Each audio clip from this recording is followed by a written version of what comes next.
রাজবাড়ী সদর উপজেলার নিজামপুর ইউনিয়নের নিবন্ধিত ৬১৩ জন জেলের মাঝে মা ইলিশ সংরক্ষণ অভিযান ২০২৫-এর অংশ হিসেবে ২৫ কেজি করে ভিজিএফ চাল বিতরণ করা হয়েছে। এই বিতরণ কার্যক্রম বুধবার দুপুর ১টার দিকে মিজানপুর ইউনিয়ন পরিষদ কার্যালয়ে অনুষ্ঠিত হয়। বিস্তারিত দেখুন বাবলু শেখের প্রতিবেদনে। মা ইলিশ সংরক্ষণ অভিযান ২০২৫-এর উদ্দেশ্যে ইলিশের প্রধান প্রজনন মৌসুমে জেলেদের ইলিশ আহরণে বিরত রাখার লক্ষ্যে রাজবাড়ী সদর উপজেলার নিজামপুর ইউনিয়নের ৬১৩ জন নিবন্ধিত জেলের মাঝে ২৫ কেজি করে ভিজিএফ চাল বিতরণ করা হয়েছে।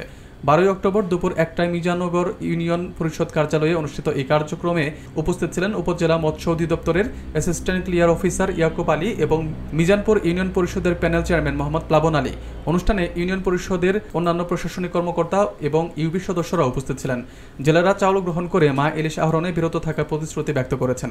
এই উদ্যোগের মাধ্যমে সংরক্ষণ কেন্দ্রিক প্রচারণা ও সচেতনতা বৃদ্ধি পায়, যাতে প্রজনন মৌসুমে ইলিশের ধ্বংস বা অকারণ আহরণ রোধ করা যায়। মৎস্য অধিদপ্তর জানিয়েছে, এই ধরনের সহায়তা কার্যক্রম জেলেদের সামাজিক নিরাপত্তা ও প্রাণীজ উৎস সংরক্ষণের ক্ষেত্রে গুরুত্বপূর্ণ ভূমিকা রাখবে। আজকে মিজানপুর ইউনিয়নের ৬১৩ জন জেলের মধ্যে ভিজিএফ চাউল বিতরণ করা হচ্ছে।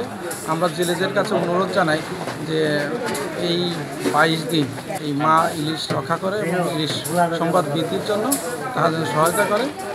আমরা জেলেদের বলবো যে আপনারা এই ২২ দিন মাছ মারা থেকে আপনারা অবশ্যই দূরে থাকবেন এবং আমরা সরকারের কাছে আর আবেদন জানাই যে আমাদের এই গরিব মানুষের নদী অঞ্চলের যে ইউনিয়ন যে ২২ দিনের অভিযানে একটা পরিবারের ২৫ কেজি চাউলে আসলে আমাদের এই গরিব মানুষের তাদের কিছুই হয় না।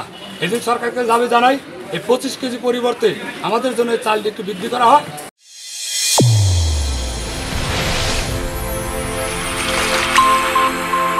চ্যানেল A1 হৃদয় রেসপন্স।